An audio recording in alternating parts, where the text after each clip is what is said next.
Price Lord. இன்னைக்கு தாவீதை குறித்து பார்க்கலாம். தாவீது யுத்தத்துக்கு போயிட்டு வரும்போது அவங்க இருக்கிற குடும்பத்துகள் எல்லாத்தையும் சிறைப்பிடித்து கொண்டு போயிட்டாங்க. அப்போ தாவீது ரொம்ப அழுதாராமா.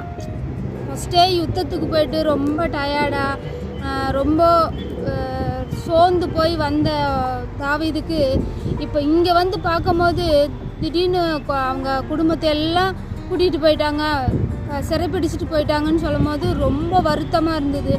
ரொம்ப அழுதாரு. அதாவது பைபிளில் போட்டிருக்குது, அவர் அழுக முடியாத அளவுக்கு அவர் அழுதாரு அப்படின்னு சொல்லி போட்டிருக்குது. அப்போது சரி இந்த பக்கம் என்ன பண்ணலான்னு சொல்லி யோசிக்க கூட முடியல. அப்போ கூட இருந்தவங்களாம் என்ன சொன்னாங்க, தாவீதுனால தான் வந்து நம்மளோட குடும்பத்தையும் நாங்கள் சிறைப்பிடித்து கொண்டு போயிட்டாங்க, அதனால் தாவீதை கல்லெறிஞ்சு கொல்லணும் அப்படின்னு சொல்லி கூட இருக்கிறவங்களே கல்லெறிந்து கொல்றதுக்கு அவங்க ரெடியானாங்க. அப்போ தாவீது முடிவு எடுத்தார், நம்ம கர்த்தர்கிட்ட போய் நிற்போம், கர்த்தர் நமக்கு வழி சொல்லுவாருன்னு சொல்லி கர்த்தர்கிட்ட போய் நின்னார். கர்த்தாவே, நான் என்ன பண்ணேன், நான் அந்த இடத்துக்கு போகலாமா, போனால் எனக்கு ஜெயம் கிடைக்குமா, நீ சொல்லுன்னு சொல்லி கர்த்தர்கிட்ட போய் நின்னார். கர்த்தர் சொன்னார், நீ போ, நான் உனக்கு அந்த இடத்துல உனக்கு ஜெயம் கிடைக்கும், நீ எல்லாத்தையும் திருப்பி கொள்ளுவ அப்படின்னு சொல்லி தாவீதுகிட்ட சொன்னார். அப்போ தாவீது தைரியமாக திடன் கொண்டு எல்லா கஷ்டத்தையும் மனதுக்குள்ளே வச்சுட்டு எல்லா துரோகத்தையும் அவர் தாங்கி கொண்டு அங்கே போய் அதே போல் அவர் கர்த்தர் சொன்ன மாதிரி அந்த இடத்துக்கு போய் யுத்தம் பண்ணி அவங்க குடும்பத்தை மாத்திரம் இல்லை எல்லாத்தையும் திருப்பி கொண்டாருன்னு சொல்லி நம்ம பைபிளில் படிக்கிறோம்.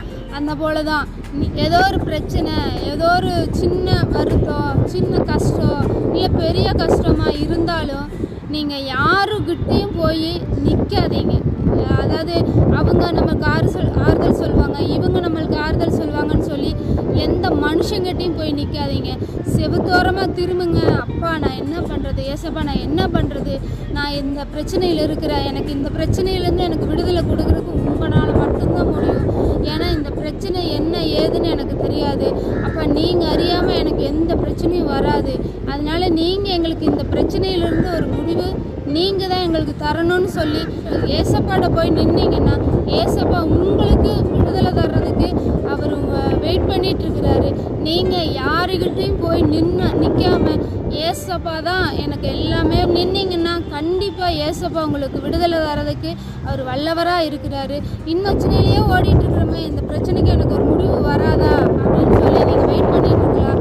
இன்னொரு கல்லெறிகிற தூரத்தில் தான் உங்களுக்கு அந்த பிரச்சனையில் முடிவு அந்த கல்லெறிய தூரத்தில் தான் இருக்குது.